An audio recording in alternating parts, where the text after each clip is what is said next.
Olá, amigos do Notícias Agrícolas. Estamos começando mais um boletim de mercado olhando para Chicago. Chicago que está já na sua finalização dos negócios e teremos aí um fechamento negativo para os preços. Mas são quedas aparentemente pequenas, de 3, 4 até 5 pontos nos principais vencimentos e, obviamente, é o mercado se preparando para o relatório de amanhã, relatório de oferta e demanda do USDA, o Departamento de Agricultura dos Estados Unidos. Para falar para a gente sobre o mercado, sobre a tendência dos preços e o que a gente pode esperar em termos de oferta, demanda e precificação da soja, convidamos Camilo Motter, direto da Granoeste, lá de Cascavel, no Paraná. Seu Camilo, seja bem-vindo. Obrigado pela participação conosco aqui no Notícias Agrícolas. Tradicionalmente, esse relatório de janeiro, ele não tem muita importância, né, seu Camilo? Mas amanhã vai ser diferente. Seja bem-vindo. Opa, obrigado, Alex. Minha saudação a todos que nos ouvem aqui pelo esse importante canal de informações que é o Notícias Agrícolas. Realmente, o relatório de dezembro, janeiro, eles não são revestidos daquela importância, a não ser nos anos anteriores, como um foco na finalização das projeções da safra norte-americana, da colheita norte-americana. Vamos dizer assim, janeiro marca o encerramento, ou melhor dizendo, o número definitivo da safra recém-colhida. Então, amanhã deve sair esse número. Só que neste ano, esse relatório se reveste, além disto, uma importância muito grande, porque como os estoques estão apertados e se prevê mais aperto nos estoques, fica a expectativa qual a dimensão desse aperto nos estoques que o governo vai promover. Segundo, qual o tamanho da safra de Brasil e Argentina, cujo plantio foi mais atrasado neste ano e tivemos muitos problemas climáticos, especialmente no início da estação, e agora contando com um pouco mais de normalidade, né? Eu diria, este ano é diferente sim, viu, Alex? Em razão basicamente disto.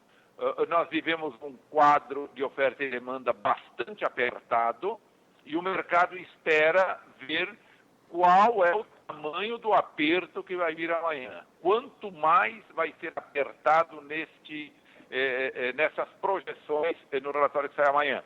É importante dizer que este aperto nos estoques é promovido por vias opostas. As duas grandes variáveis do mercado, oferta e demanda, elas vêm em vias opostas já há alguns meses, ou seja, a demanda é crescente e a projeção de oferta é em queda, né? Então nós temos esse aperto aí. Isso já produziu uma evolução dos preços muito expressiva, conforme a gente pode ver nas telas aí de Chicago, né? Se a gente olhar para a tela de Chicago e pegar lá de agosto, eu acabei de calcular isso para passar para você e para os amigos do Notícias Agrícolas, do início de dezembro, ou melhor dizendo, meados de dezembro, quando os negócios praticamente se paralisaram por causa das festas de fim de ano, a evolução dos preços em Chicago era da ordem de 14%, ou seja, menos de um mês subiu mais de 14%. E se voltarmos a agosto, no início dessa arrancada de preços, aí meados de agosto, a evolução é de 52%. Então veja que há uma arrancada expressiva promovida por esta demanda maior e a perspectiva de enxugamento da oferta, né? Agora, seu Camilo, dá para imaginar que essa tendência vai ser mantida? Bom, os números de amanhã é que vão falar. O mercado está se posicionando um pouco vendedor hoje, porque ele foi muito comprador nesse período. Mas veja, você na abertura falava queda de 4 a 5 pontos, está apenas com 2 de baixa nesse momento, nos minutos finais, né? Então, também a gente pode ter um mercado muito em linha com o fechamento anterior, mas eu diria, o futuro dos preços pelos próximos dias vai estar nas mãos deste relatório. Aí que está a importância dele, porque fundos migraram para aplicação em ativos de risco nesses últimos meses, né? Postado aí em várias premissas, mas principalmente juros baixos de maneira em geral e a visualização de que, em termos fundamentais, o mercado é firme. Então, há uma aposta em alta. Os fundos botaram muito dinheiro, e investidores, e especuladores também, muito dinheiro na compra de produtos agrícolas, contratos futuros em bolsa. Agora, dependendo do que vier amanhã, a gente pode ter alguma liquidação. Eu não acredito que, olhando no longo prazo, vai haver muita liquidação. A tendência, e podemos ter até um relatório francamente autista, e o mercado ser francamente comprador novamente, a gente ir para casa dos $14 em Chicago. Seu Camilo, o mercado espera, se a gente falar em projeções, Alex, o mercado espera um certo corte, um novo corte nos estoques. Veja bem que o mercado de 4,7 milhões no mês passado, o estoque americano, é previsto 3,7 milhões de toneladas. Portanto, um corte adicional de mais 1 milhão de toneladas. Né? E no mundo, cerca de 2 milhões e meio de toneladas a menos. Né? Então, esse corte nos estoques está relativamente absorvido pelos preços atuais. Porém, pode haver surpresa, se a gente voltar lá a 2013 e 2014, se não me engano, os estoques americanos eram previstos em 2,5 milhões de toneladas. Né? Como o americano costuma dizer, apenas os pipelines ou a tubulação estava cheia. Né? No mais, não tinha estoque nenhum. Né? Então, o relatório de amanhã vai ser muito importante nesse sentido. Era justamente essa pergunta que eu ia te fazer. O que a gente precisa prestar atenção amanhã no relatório? É estoque, então, números dos estoques, tanto nos Estados Unidos quanto no mundo. Sim, porque o estoque, na verdade, ele é uma síntese das duas grandes forças, de oferta e a de demanda. Não é? Então, o estoque ele acaba sendo essa síntese que vai dizer, está bem tranquila a oferta, está bem tranquila a demanda, não há nenhuma pressão, o estoque está mais alto por essa razão. Do contrário, e é o que nós estamos vivendo hoje, estoques crescentemente mais apertados, que significa o quê? Um acirramento da disputa entre as duas grandes variáveis. Oferta, que está sendo um pouco mais minguada, tivemos a quebra da safra americana, e na verdade é uma segunda quebra seguida, né? E agora combina com um possível percalço na evolução da safra sul-americana, principalmente Brasil e Argentina. Isso, na síntese, é estoques mais apertados.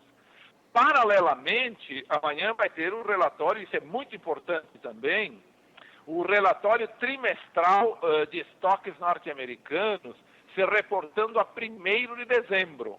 1º de dezembro, ou seja, setembro, outubro e novembro, é o primeiro trimestre da safra internacional. Né? Primeiro trimestre. Começa lá em setembro, outubro e novembro.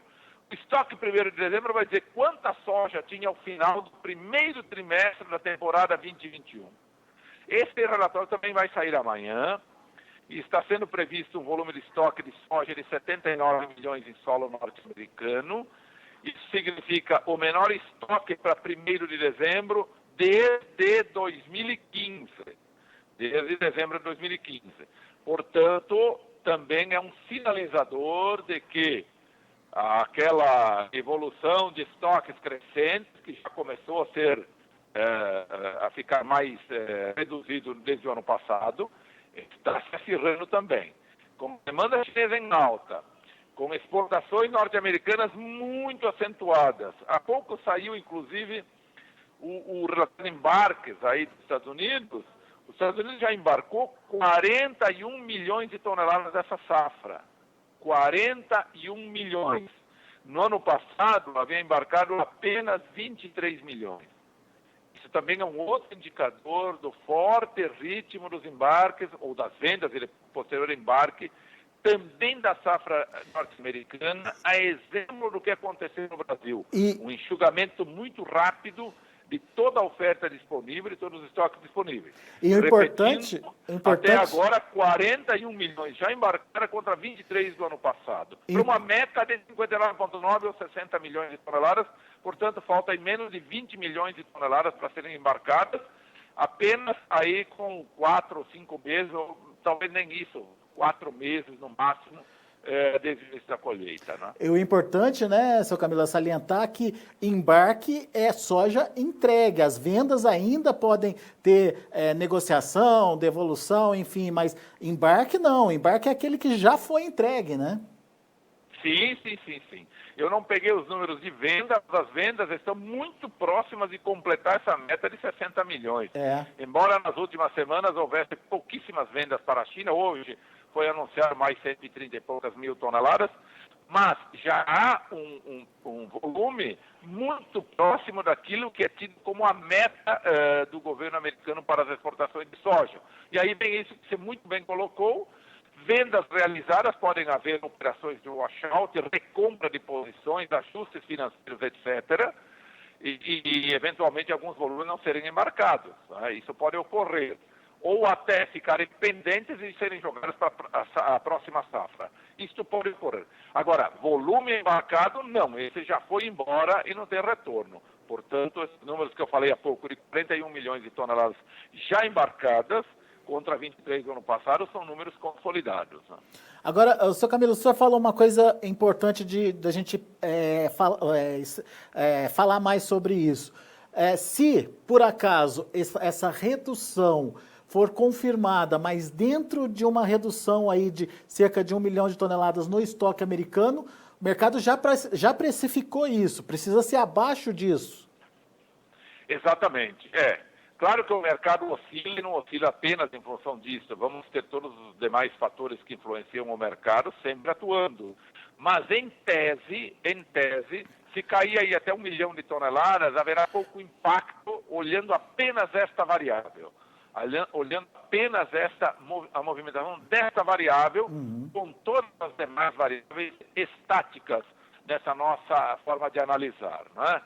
Então, como o mercado já espera, está amplamente divulgado que deve haver um corte de mais 800 mil a 1 milhão de toneladas nos estoques norte-americanos, cerca de 2 milhões e meio nos estoques mundiais, isto já estaria bem absorvido pelo mercado. Agora, pode haver surpresas e sempre os relatórios são esperados com muita ansiedade e expectativa, não pelo que o mercado espera, porque isso já é bem absorvido, mas pelas novidades e até impactos positivos ou negativos que ele pode trazer.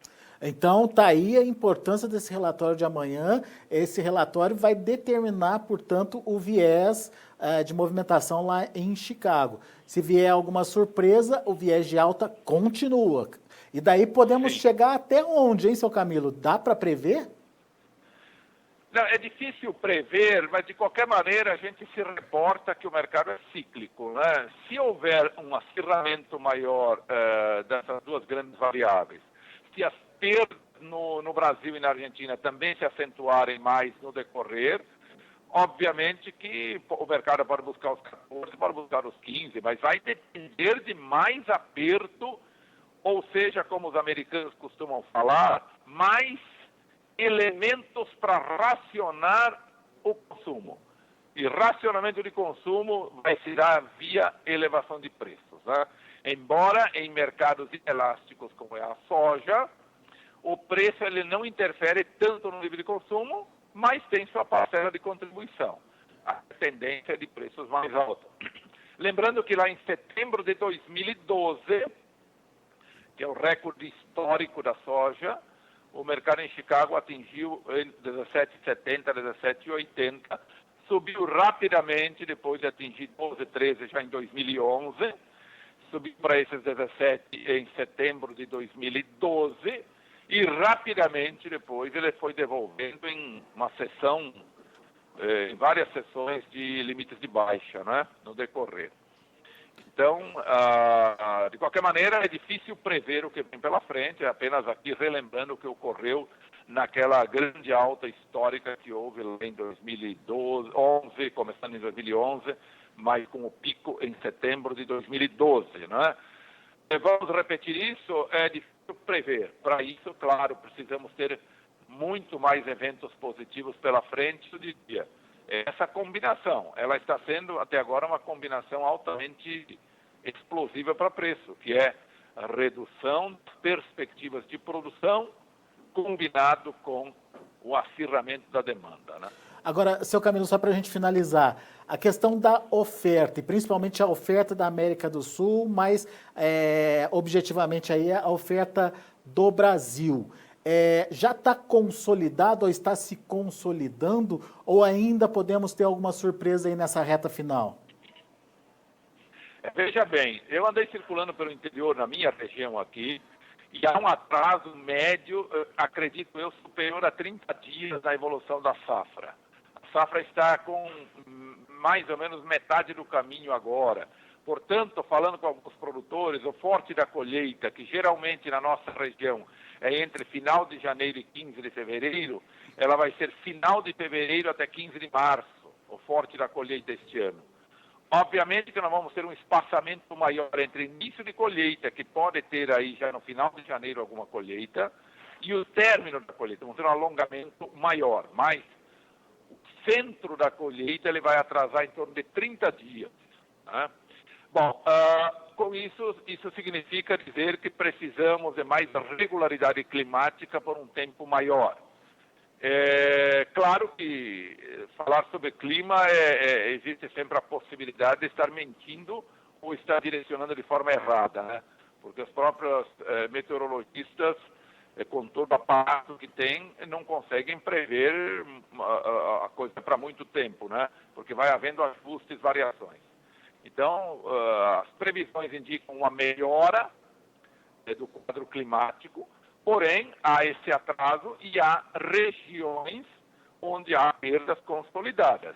Aqui no oeste do Paraná, por exemplo, as lavouras mais adiantadas devem perder entre 10% e 20% pelos relatos de alguns grandes produtores aqui da região.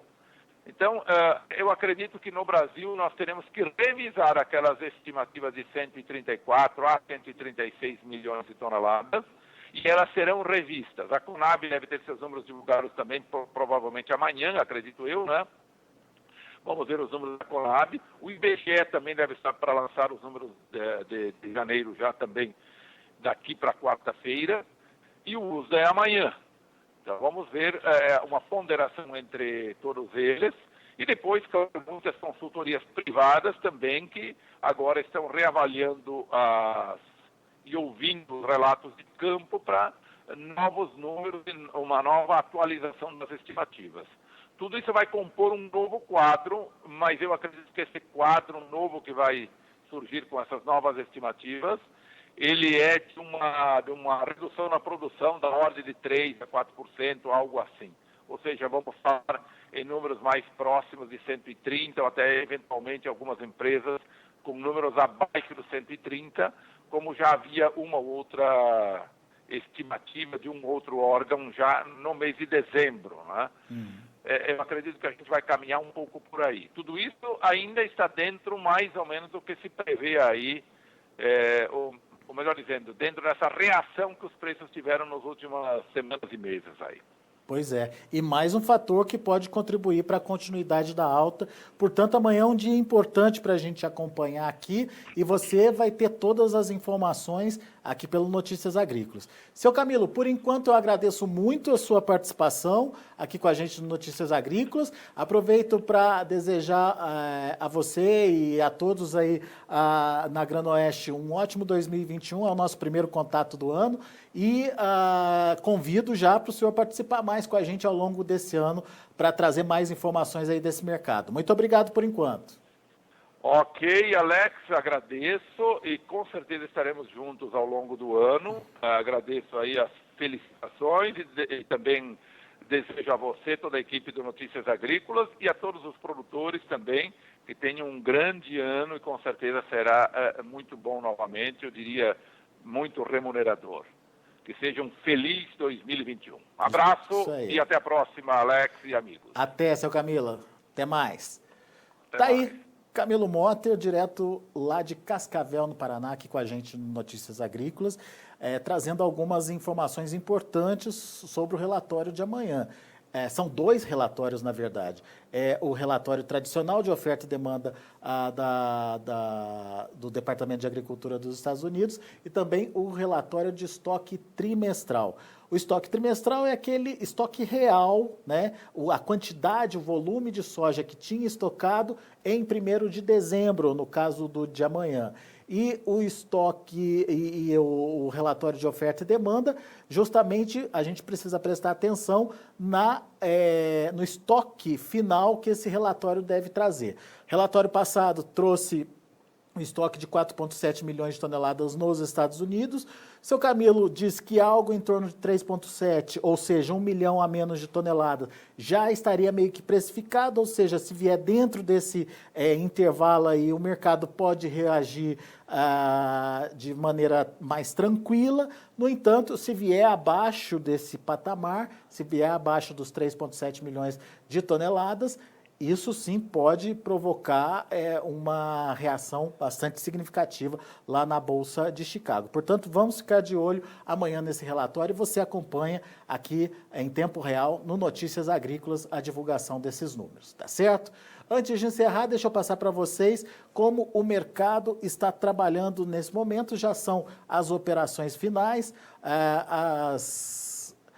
os números já indo para a sua finalização. Janeiro, 13 dólares e 72 centes por bushel, perdendo 3 pontos mais 75. Março, 13,73, queda de 1 ponto mais 75. Julho, 13 dólares e 58, queda de 0,25, aliás, alta de 0,25. E o agosto, esse sim, queda de 1,75 a 13 dólares e 10 centes por bushel.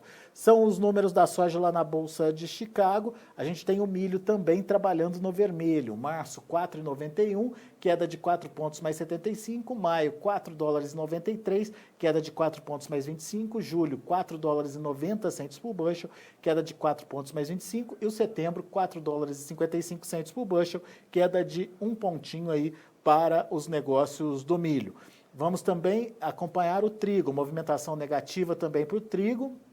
Março, 6 dólares e 36 centes por bushel, queda de 2 pontos mais 75. Maio, 6,37, queda de 3,5. Julho, 6,29, queda de 2,75. E o setembro, 6 dólares e 31 centes por bushel, 2,75 de baixa. Lembrando que esses números estão sujeitos ainda àqueles ajustes finais de final de sessão, de final de pregão lá na Bolsa de Chicago. Mas, de uma forma geral, a contextualização dos preços já foi trazida aí pelo mercado. A gente vai ficando por aqui, agradeço muito a sua atenção, a sua audiência, mas te convido para continuar com a gente, afinal de contas, tem muito mais informações ainda para você aqui no Notícias Agrícolas.